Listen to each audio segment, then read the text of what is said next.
All right, folks, well, let's go ahead and get started. Thanks for taking the time to join. I appreciate it. Get back to gallery view. Thank you for joining us to learn about commercialization and the knowledge-based economy. Today's guest speaker is David Hinton. Sorry, my brother's name is Davis. Today's guest speaker is David Hinton, Acting Executive Director of the Technology Ventures at the University of Arkansas and Interim Director of the Arkansas Research and Technology Park. David leads an organization that commercializes projects and manages the intellectual property portfolio of the university. They serve the university's faculty, staff, and students, as well as external investors and entrepreneurs to disseminate knowledge, technology, and products to generate a return on investment. This return on investment is reinvested into their innovation center as well as future research projects. David also leads a team whose mission is to stimulate a knowledge-based economy in Arkansas through partnerships that lead to new opportunities for learning and discovery, that build and retain a knowledge-based workforce, and that spawn the development of new technologies that enrich the economy of Arkansas. And with that, I want to turn the meeting over to David so that he can address the group. Thank you, Zane. I really appreciate the introduction and appreciate the chamber for allowing me to share what I do with the university and how we contribute to economic development of Northwest Arkansas, but also as the state in general. Let me just bring up my slides here. Can you see that?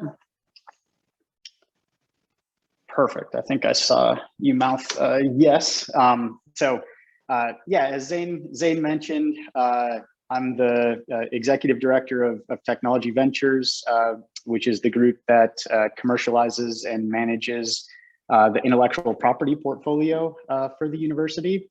And then I also wear a hat for the university with the Arkansas Research and Technology Park, where we're able to lease office space to companies. And there's a lot of interesting synergisms around working with faculty, staff, and students on their intellectual property, which is eventually licensed primarily to startups. And then we're able to provide access to space in the research park for that startups to keep them in the area, keep them engaged with the faculty and the innovators that are on campus. And it really provides for a nice sort of innovation cluster down in South Fayetteville. I'm also the co-instructor of a course called New Venture Development, which is in the Department of Strategy, Entrepreneurship, and Venture Innovation in the business school at the university. And I'll share a little bit about that as well. I co-teach that with Sarah Goforth, who I'm sure many of you know. I wanted to start out with a little bit of an introduction to intellectual property, because sometimes it's a little bit of a nebulous term, not always the clearest thing to deal with, especially when you're thinking about intellectual property that hasn't yet been developed yet. But intellectual property in many ways is similar to tangible property, similar to real estate, in that it can be purchased and sold. You can put up a fence around your intellectual property to keep competitors outside of that area, similar to putting a fence around your yard to keep your neighbors out. And there are multiple types of intellectual property and multiple ways that intellectual property can be protected. And the first one that I wanted to highlight is copyright. Many of us are familiar with copyright, but it protects works of art, works of authorship, and it lasts for the life of the author, plus a certain amount of time, around 70 years. And we deal a little bit with copyright at the university. We had a faculty member named Claretha Hughes who developed a scale for assessing the level of diversity intelligence of an individual as well as a group of individuals. And so she created this essentially a scale or survey type approach to assessing a level of diversity intelligence, and validated that, of course, through her research at the university. And we worked with her to protect that scale and those questions that were associated with that assessment of diversity intelligence. We protected it via copyright. We then licensed it to a startup company that's called Diversity Intelligence that this faculty member has started. And she is out there now in the market working with several industry partners to help assess the level of diversity intelligence of the leaders of those organizations, as well as the organizations as a whole, so that they can evaluate, benchmark their level of diversity intelligence against other organizations' level of diversity intelligence, but also they can assess whether or not trainings and seminars and things like that are working to increase the level of diversity intelligence of the leaders of that organization. And so, I just wanted to provide this as one example for how the university is working sort of within the knowledge-based economy, developing intellectual property that is being protected, particularly via copyright in this example, and then being licensed to a startup company who is now out there in the market utilizing what was developed at the university to benefit the public. The next form of intellectual property is trademark. This is a very important form of intellectual property protection. It protects logos and slogans. Interestingly, something that most people are unfamiliar with, you can actually trademark a sound. So Netflix, for example, has a trademark of the bum bum sound that you hear at the beginning of every Netflix program that you play. The other example that I used to give was the MGM lion roar was trademarked by MGM Studios. Interestingly, you can also trademark smells, which I think is something that a lot of people aren't familiar with either. As long as that trademark is associated with a particular product or service on the market, you can trademark it. So actually Play-Doh has a trademark on the smell of Play-Doh. And so that's kind of interesting. But I think it's one of the forms of intellectual property protection and trademarking smells that maybe is a little bit underutilized. I can't really think of very many examples of a trademarked smell. My background is actually in neuroscience. That's what my PhD is in. And, there's a really strong association between learning and memory and certain olfactory systems and smells. As many of you probably know, sort of anecdotally, you can smell something and it just, automatically a memory, you remember, a certain situation that you were in when you remember smelling something similar to what you were smelling at that point.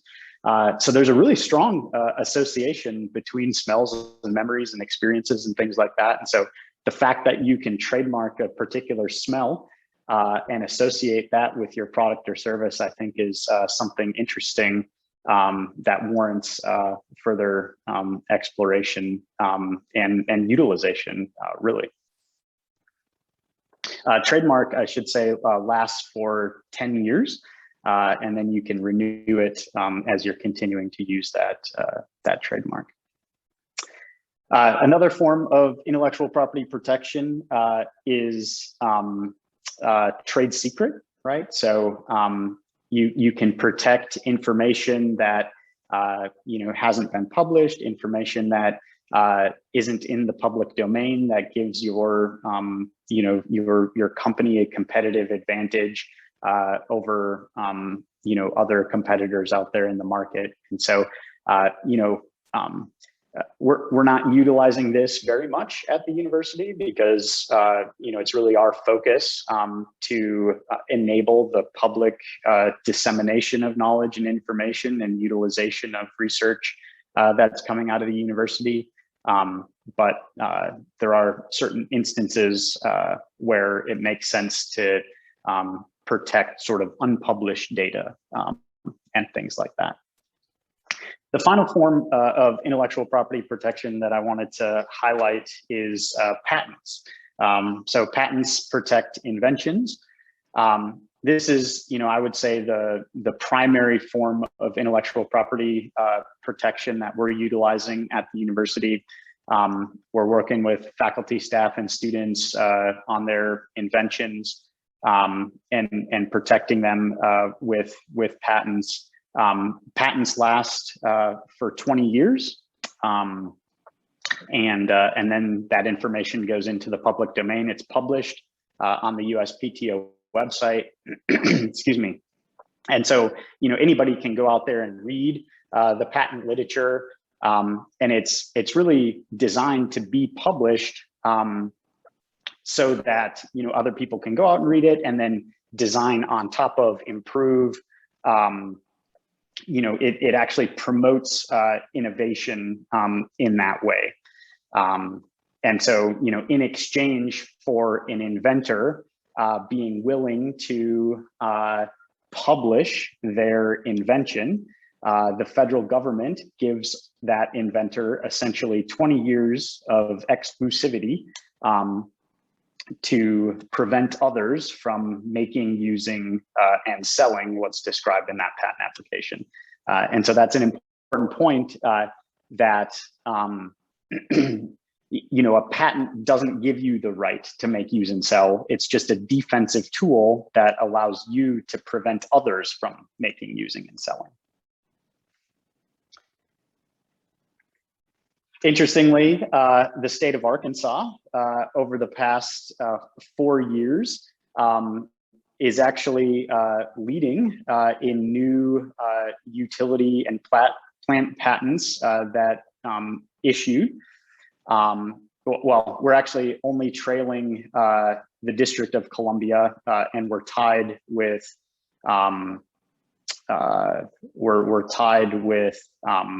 Puerto Rico. But our rate of increase in patents issuing over the past 5 years is second only to the District of Columbia. So the rate of issuing of patents is sort of a good proxy for the innovation ecosystem of a state and how that innovation ecosystem is maturing. And so it's some really interesting data that a lot of patents are coming out of the state of Arkansas over the past 5 years. So we're doing some good innovative work in that regard. I also wanted to highlight that at the University of Arkansas, we're actually seeing some really interesting data in that we have women innovators who are participating in nearly 50% of every invention disclosure that we receive at the university. And this is actually twice the national average. And so there's some really exciting times at the university in terms of, with respect to inclusivity in the innovation ecosystem. The fact that we have a very large number of women innovators on campus, I think is a testament to the fact that we're definitely encouraging and promoting everybody to participate in innovation.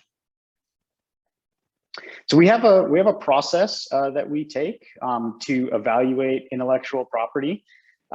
There's an invention disclosure process that's submitted to Technology Ventures. We do an evaluation process. We complete what's called a technology assessment report on every single innovation that comes through the doors of our office, where we take a deep dive into, what is the technology? We want to make sure that we are in fact understanding the inventive steps of that innovation. What is the market opportunity? What are some of the risks that may be associated with pursuing this particular innovation over others? Who are, potential licensees, and what does that look like in terms of our ability to really get that outside of the walls of the university and into the hands of somebody who can actually commercialize it? We take that to a committee. We take a recommendation to a committee for final approval. And if if we decide to proceed with protecting that invention, then we will, file a patent application or file the appropriate protection mechanism. If it's a copyright or trademark, or we'll file those types of applications. And if we decide not to proceed, there's a mechanism for us to actually be able to offer that back to the inventors, and then they can actually go out and pursue protection on their own. And really these innovations that are coming out of the university and the innovation ecosystem as a whole are really, I would call them the lifeblood of the knowledge-based economy within Northwest Arkansas and within the state. These are serving as the basis for startup company formation. They're serving as the basis for economic development. They're serving as the basis for enabling and empowering existing companies to grow and scale. And just as one example of this, I would like to highlight a particular innovation that's been invented at the University of Arkansas and protected, where we have a faculty member that was studying a material that's called graphene. And graphene is a single layer of carbon atoms, and it forms this lattice that you can see. It kind of looks like a soccer ball structure with these hexagons. But all of these carbon atoms connect together in this lattice structure. And Paul Thibodeau, the faculty member in physics at the University of Arkansas, figured out that these carbon atoms, when they're in this sheet of graphene, actually wave up and down, vibrate, if you will, up and down, as a result of external stimuli like the temperature, like vibration, like radiation, and other stimuli. And this graphene material just continues to ripple, similar to like the surface of the ocean. And he figured out a way, and here in this example is the graphene that's rippling up and down. And of course, this is a really, sort of slow motion example of how this is working, because in reality, this is moving very quickly. He figured out a way to hook this up to a circuit, an electrical circuit, which enables the flow of electrons through the circuit, all through the motion of this graphene membrane. And in fact, he's charging a capacitor over here. And over time, as the graphene continues to move up and down, all of a sudden the charge is released off of the capacitor, and you get electricity. You can utilize that electricity.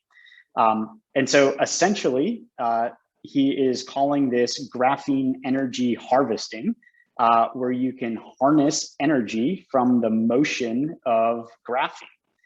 And he's partnered now with a company where we have transferred this innovation outside of the walls of the university and licensed it to a company called NTS Innovations.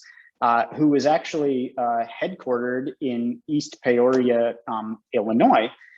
And they are working to scale this technology and put them on these chips where you can then install this chip onto a circuit and essentially power a sensor or a device or something like that solely through the motion of graphene. And so it's really a groundbreaking technology. And it's something that's really exciting that's going on right now. And it's a really great example of economic development because this company, NTS Innovations, has actually moved from East Peoria, Illinois, into the research park down in South Fayetteville. Not all of their offices, but they have set up an office here. And so it's a really great example of how innovations that are coming out of the university are transferred to companies through licensing arrangements, so the company can utilize that technology for public good. And it actually stimulates economic growth of this region, as we're actually finding that companies are interested in moving to the area so that they can continue to work with our faculty and be close to our faculty so that they can continue to innovate and develop and get these products out into the market. And as I mentioned, this company has moved into the Arkansas Research and Technology Park, which is down in South Fayetteville, and an area where we have the ability to rent out office space to companies and including startup companies, and especially those that have collaborations with the university, as we're able to kind of rent out space to them to get them close to our faculty so that they can continue to innovate and develop and promote product development to get innovations that are coming out of the university into the hands of people that can actually use them. And finally, I just wanted to mention the new venture development class that I'm working on and co-teaching with Sarah Goforth, where we are working with graduate level students in the STEM fields. So, PhD students and master's students, but also students in the MBA program, as well as the executive MBA program, and Masters of Accounting, Masters of Fine Arts, and that type. And we're empowering those people to form interdisciplinary teams. So, you're going to get a STEM student, a MBA student, and a accounting student all together on the same team, working to de-risk the market opportunity for a particular innovation that may be coming out of the university. It may be something that they have come up with on their own, or they may be looking to partner with another organization on a particular challenge that has been identified, in that industry. And they do a process called the lean startup approach, where they learn the process of customer discovery, and they're completing what's called a business model canvas, which I like to think of as really sort of a precursor to a business plan that a startup company is using to really search for a business model rather than sort of an existing company executing on a business plan. The business model canvas, or the lean canvas, is used to identify and validate a particular business model for a startup company. So they learn that process. And then ultimately they are completing a business plan. And then the second semester, they go on a series of business plan pitch competitions, collegiate business plan pitch competitions. So for example, the Arkansas Governor's Cup is one of the competitions that our students participate in. And they win prize money, which, oftentimes can be, if the student is interested in starting a company at the end of the program, they can use that prize money to actually reinvest into the company. And I've been working with Sarah for a couple of years on this program, but she's been doing it for a lot longer, and her predecessor, Carol Reeves, really started the program at the University of Arkansas. But it's been a huge success with many of these companies being started in the new venture development class, and companies like Movista and Now Diagnostics, doing really well, right now. And so it's been a great opportunity for economic growth within the region, really coming out of the new venture development course at the University of Arkansas. So with that, I will stop, and maybe we can have a conversation or take questions and go from there. Thank you very much.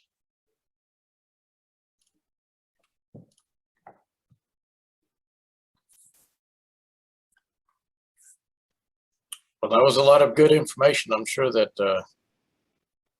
some people might have a question or two. I got one to just kind of kickstart. Do you have to be associated with the university to utilize your services, especially the assistance with patenting and that kind of stuff? So you don't necessarily have to be associated with the university to utilize our services. We actually can provide what I mentioned, sort of those technology assessment reports. We could do one of those reports on a invention that that an entrepreneur who's external from the university has developed. But in order for the university to invest other resources like money to pay for a patent application or something like that, that's where we would be looking for that intellectual property to be assigned to the university. But I mean, we collaborate, we work with, we can provide mentorship and help to people outside of the university. So it would be more of a partnership, generating a new partnership, so to speak, another way to maybe put that. Yeah, absolutely. I mean, we could provide those assessment reports sort of as a service, but to move forward, it would be more of a partnership type arrangement. But what a heck of a partner with the University of Arkansas. I mean, really. That's right. I have a question. Do you make an effort to keep the companies that start up local, or do they spread all? I saw your list, and I know Now Diagnostics is of course here, but do they spread all over the country? Yeah, I mean, so in terms of yeah, I mean, it's definitely our preference, right? I definitely want to promote starting and growing companies in the state. But when it comes to licensing intellectual property, like I was mentioning, sort of that graphene energy harvesting technology that was licensed to a company in Illinois, it's important to identify a company that has the right sort of skill set and resources and things like that available to continue to develop that specific technology. So sometimes that goes in the state, but other times we're licensing things to companies outside of the state. I would say when it's a startup company, those companies are primarily within the state, just because it's certainly almost necessary for there to be, sort of continued interactions with the innovators on campus that have developed that technology so that, they can continue to develop, provide expertise and that type of thing sort of in the early stages of the development of the technology, because a lot of the things that are coming out of the university are at a very early stage, right? At a low technology readiness level.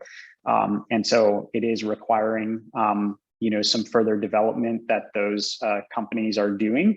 But, it's often helpful to have sort of the faculty member close by to, provide advice and things like that. One other quick question. Access to capital always is a challenge to the startups. Do you provide support for that? You may have mentioned it, I didn't, but I don't know. Yeah, no, it's a great question.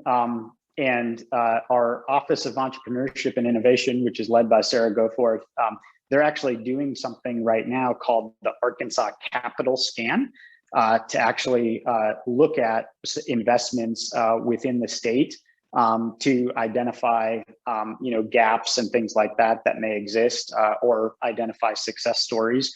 And so, the university doesn't provide investment into companies, right? So, but we're able to support our faculty innovators as they're developing intellectual property. So we have actually two internal grant mechanisms. One of them is called the Commercialization Fund, where we are able to accept grant applications from faculty that have developed intellectual property and need to continue to develop that to make it, to mature it, to make it more license ready. And so that's $1 million a year in grant funding that we have available to invest in our innovators, right? Not external companies, but invest in the projects that our faculty members are working on. And then the second grant mechanism that we have is called the GAP Fund.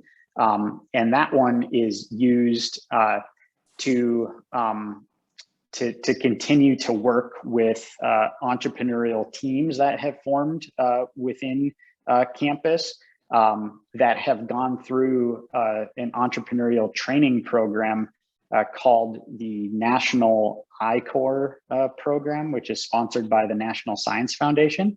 And so through that program, a faculty lead and a graduate student and an industry mentor partner together to do this process called customer discovery that I was describing, where you go out and you learn about the market opportunity related to the technology that you're working on. And then when you come back to the university after you have sort of gotten outside of the lab, right, and seen, sort of what the market is looking for, then we can provide some grants to our faculty in that regard to help them continue to innovate and develop sort of, down this direction that they've identified through this program is appealing for product development. Thanks. And I guess I should mention that, both the GAP Fund and the Commercialization Fund were a result of a gift that was provided to the university from the Walton Family Charitable Support Foundation. I've got another question. It's clearly the ARTP is located here in Fayetteville, but in terms of the Technology Ventures division, do y'all operate throughout the entire university system in Little Rock and Pine Bluff and Monticello, et cetera? Yeah, that's a great question. So the short answer is no. So we provide these services to the University of Arkansas Fayetteville.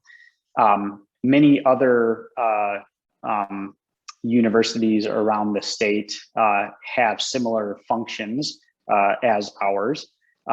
Although, so for example, UAMS has a group called BioVentures, where they're doing the tech transfer work for UAMS.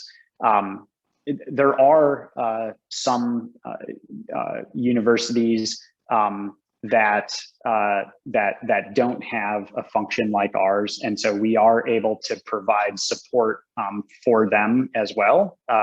And so we will evaluate intellectual property that's been disclosed to their university, and then we can provide a recommendation to that other university, in terms of sort of what we would do with that intellectual property in terms of protecting it and that type of thing. So, we do work with other universities around the state, but some of them do have specific functions like ours. And there's a question in the chat. I'll read it so that everyone hears the question. With the expanded emphasis on research at the university and establishment of I3R Institute, do you anticipate more activity in the ARTP in the near future? And then follow up, are there any particular industries that are recruited or particularly well suited for current research priorities? Yeah, no, that is a great question. And, absolutely, we're expecting more activity as a result of the I3R. And for those of you who are not familiar with that, it's the Institute for Integrative and Innovative Research that is being established through a phase 2 gift that the university received from the Walton Family Charitable Support Foundation. We've identified innovation clusters that the Institute will support. And those include food and technology, data science, material science and engineering, bioscience and bioengineering, sort of with a specific emphasis on research and metabolism, and integrative systems neuroscience. And so, those are some of the innovation clusters that have been identified on campus as important sort of for the success of the university looking into the future. So those are certainly areas that we're looking to grow in and expand, the great research that we already have going on in those areas, utilizing the I3R Institute. And so, yeah, absolutely. We expect more activity. In terms of more activity, and so that's in terms of activity via intellectual property and technology ventures. In terms of activity at ARTP, I would say the answer is yes as well, because part of that institute's mission is going to be to improve, encourage, engage industry-sponsored research and partners with industry, and so and then also recruiting faculty that sort of view research through the lens of intellectual property and technology commercialization. And so there may certainly be a lot of intellectual property that's coming out of that's licensed to startup companies that may desire to be in the research park so that they continue to be close to the university. So yeah, certainly, no, we're excited for the I3R Institute and what it will bring in terms of intellectual property and industry sponsored research.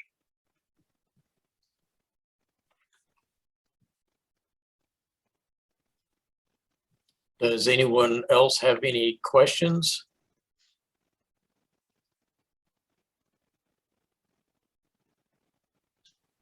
Well, that seems to be all the questions that we've got. David, I certainly do appreciate your time.